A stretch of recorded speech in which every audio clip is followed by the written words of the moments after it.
Tara came to New York and came to New York to visit me, and as soon as she started talking about iridescent and how the whole point of her organization was to teach underserved kids in inner cities, I thought this was a fantastic thing for Cooper to get involved with. Because I think my background is that a long time ago I used to live in Africa, so I've always been aware of poverty.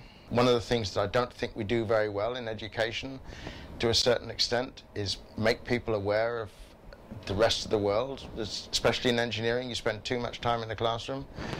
And in New York City, especially in Manhattan, I don't think you're so much aware of, the poverty in some of the boroughs. And most of the kids who've got to Cooper haven't necessarily had perfect lives, but they've usually got here through going to like special schools because they're clever.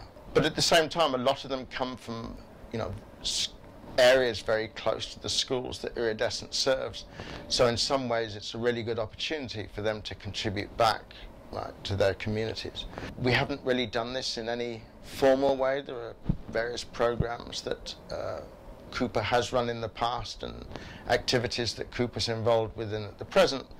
But to have something like iridescent and engineers as teachers makes it much more mainstream. And once you start making it mainstream, then it means that people start to talk about it. And I always think that's a great way to spread information, right, and educate students, is that, you can ask them to watch videos, you can give them books to read, they can watch TV programs, but none of us really understand something until we go and do it. What Tara envisages for iridescent is that once one has K through 12 involved, then the top grades, right, will be teaching the kindergartners, so you'll almost have a self-sustaining loop. And I think that that's, fantastic, because anything which requires constant input from the outside, in a way, isn't sustainable. And I'm not suggesting that iridescent, once they have this big loop going, they pull out. But if they can, if we as an organization can work towards getting this, if you like, self-teaching model, right, fully developed, so that it can then be implemented in different parts of the country without necessarily having to have iridescent staff there, I think that would be like one of the best outcomes of all. One of the things that really appealed to me about this was going into the kids' schools. I understand at the moment that more work is being done in the studio, and I can see why that's happening for logistical reasons, but I have to say that I think that going into the schools and teaching these kids in their own buildings, on their own ground, is much more appealing to me. You're learning about them in their environment, and you're showing them that in their environment, right, that they can be exposed, right, to what iridescent is trying to teach them, and it's not special. By going there and teaching them in their own cafeterias and things like that, I think that it brings home the material to them a bit more, in the sense that this is something that is part of their everyday lives.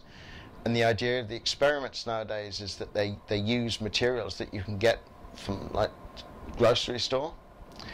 So all this is saying to these kids, you can succeed, right, where you are, and you don't, just because you happen to be born in this particular place and go to this particular school, this doesn't actually put you at a disadvantage, right? And that if you want to succeed, then you have all the resources available.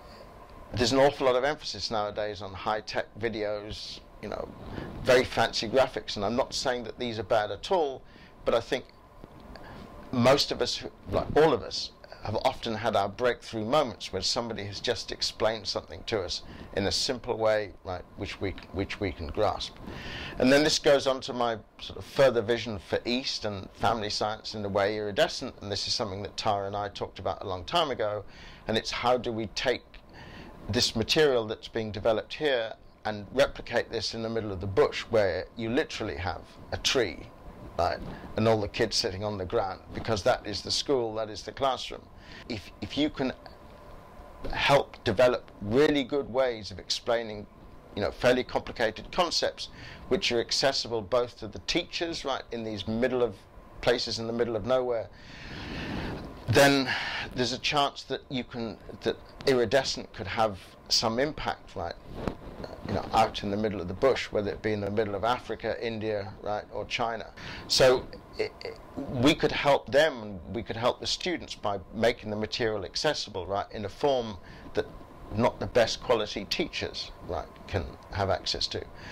And everybody knows that, you know, education is the way of getting people out of poverty. I mean, just as much as it is in this country as it is elsewhere.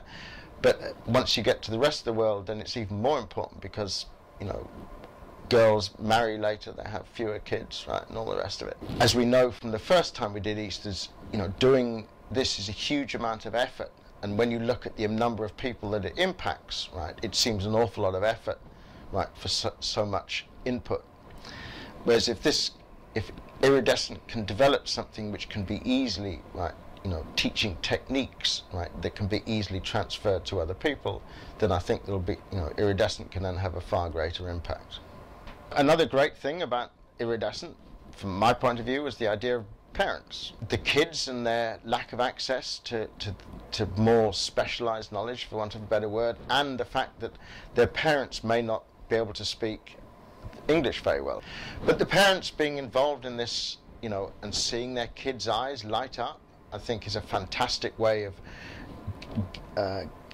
getting the parents, right, to like support these activities. You know, if kids say, I want to go to this, you know, they just drop them off. They don't understand what the kids are getting out of it. But if they go along there with them, and they see their kids leaping up and down, right, as things start to work, and they make something, and they see the consequences of what they're doing, most of the time the parents seem, you know, they're helping their kids. And again, I think that if you want to, you know, it's this idea of a partnership, right?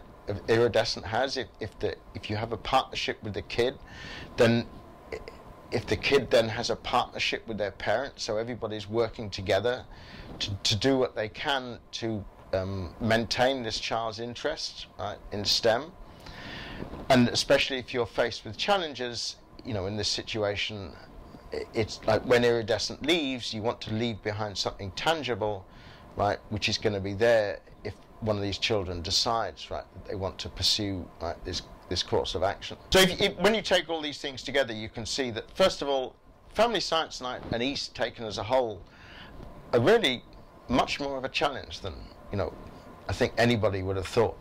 When we first started working with iridescent, in a way we thought, well, it's quite easy. You take the material, right, and you go in there, and obviously you have to make sure that you tailor the material right to the audience, and ideally, you know, you're going to be interacting with the audience enough so that you can see that if they're not following your train of thought, right, you switch track. So the vision for Family Science Night is that we learn enough, right, about how to engage all the parents, right, and all the children, right, in a meaningful way, so that if they come out, as they did many times last winter, you know, in a very cold, wet, night, they leave having felt that they went to something worthwhile. Our vision as a whole, right, is to make Family Science Night so good that once you've been to the first one, you know, you're going to keep coming back.